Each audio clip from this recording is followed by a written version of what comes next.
Creepypasta 1, The Boy with Striped Socks, by Mark Watson.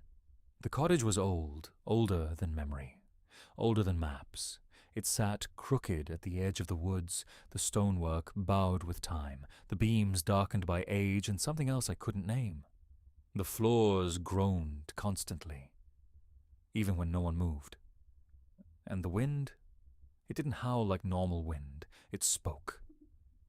Late at night, just as the last embers of the hearth died down, it whispered through the walls like breath pressed against a throat. But it was home. My daughter Lily was never the sort to throw tantrums at bedtime. She was quiet, thoughtful, content, except for the nights when she wouldn't get into bed. She'd just stand there beside it, staring down at the covers, fists clenched. "I can't get in," she'd whisper. "The boy with striped socks is in my bed." Her voice never wavered. It wasn't fear. It was frustration, like someone upset that a sibling was hogging their pillow. I used to humor her. It felt easier than denying whatever she saw. "Oh, that boy again?"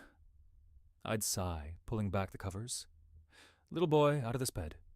This is Lily's room." She'd stare for a moment longer, then nod.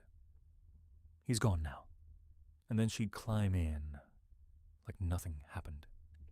It happened maybe a dozen times, always the same. Same whisper, same striped socks, always gone the moment I acknowledged him. She never mentioned him during the day, never drew him, never said his name. If I brought it up, on the rare occasion I dared, she'd shrug and say, "I don't remember," as if it hadn't been real. We moved 3 years later. A bigger house, closer to the city. Lily never said another word about the boy. I chalked it up to imagination, a shadow phase, the kind all kids go through. Until my son.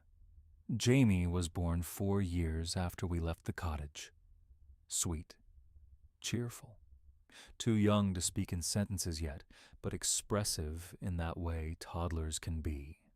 One day, we were out for a walk, wandering through an old part of town I'd never seen before. Ivy-covered stone walls, uneven cobblestone streets, and derelict buildings that looked half swallowed by time. Jamie was quiet, unusually so. His gaze darted from window to window, like he was trying to remember something. Then, softly, he said, "I used to live here." I stopped. "What did you say?" He looked up at me with that serene, terrifying certainty only children possess. "I lived here before." "Before what, sweetheart?" He smiled. "Before I was little. Before I was your boy." A sick feeling tightened in my stomach. I knelt beside him. "Who were you then?" "I was old," he said. "I lived in a cottage outside the town with my old mom. Not you." He then named the village, the same one we'd lived in before Lily ever spoke of the boy with striped socks. I didn't speak. I didn't ask more. We went home in silence, but something had changed. That night, Jamie refused to sleep in his crib. He screamed if I brought him near it, clinging to my arms with animal panic. I ended up letting him sleep in my bed just for the night. He woke up at 3:12 a.m., sat bolt upright, and whispered, "He's here again." I nearly screamed. "Who?" Jamie didn't blink.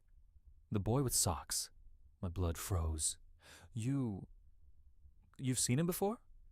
Jamie nodded. "He lives in my room, but he doesn't talk to me. He waits." For what?" I asked, already dreading the answer. Jamie blinked slowly, then smiled. "For her?" I didn't know who he meant. Me? Lily? But I moved again. I didn't wait for more answers. We got rid of the crib, got a new apartment. Clean white walls, bright lights, no creaky floorboards, but nothing helped. A week ago, I woke to the sound of tiny footsteps in the hallway. Jamie had started sleepwalking, I assumed. I got up, followed the sound to his room. The door was ajar. He was standing beside the bed, staring at the mattress. "I can't get in," he said. The words chilled me. "Why not?" I whispered. He turned slowly. His eyes were wide, empty. "The boy with striped socks is in my bed." I lifted the sheets with trembling hands. There was nothing there. But the pillow was warm. And there was a smell in the room, damp earth, like graves after rain. Last night I caught Jamie in the hallway again, only this time he wasn't alone. Something stood behind him, not quite a boy, thin, stretched, legs impossibly long, arms dangling at his sides like broken puppet strings. No face I could see, just socks, red and white stripes, filthy and frayed, covering feet that never touched the ground. It tilted its head toward me, and then it smiled. Without a mouth, I screamed and turned on the light. Jamie was alone again. I don't know what the boy with striped socks wants, but I think he's getting closer. Jamie's drawing him now, and this morning I woke to find a pair of red and white striped socks folded neatly on my bed. They weren't ours. They were wet, and they smelled like dirt.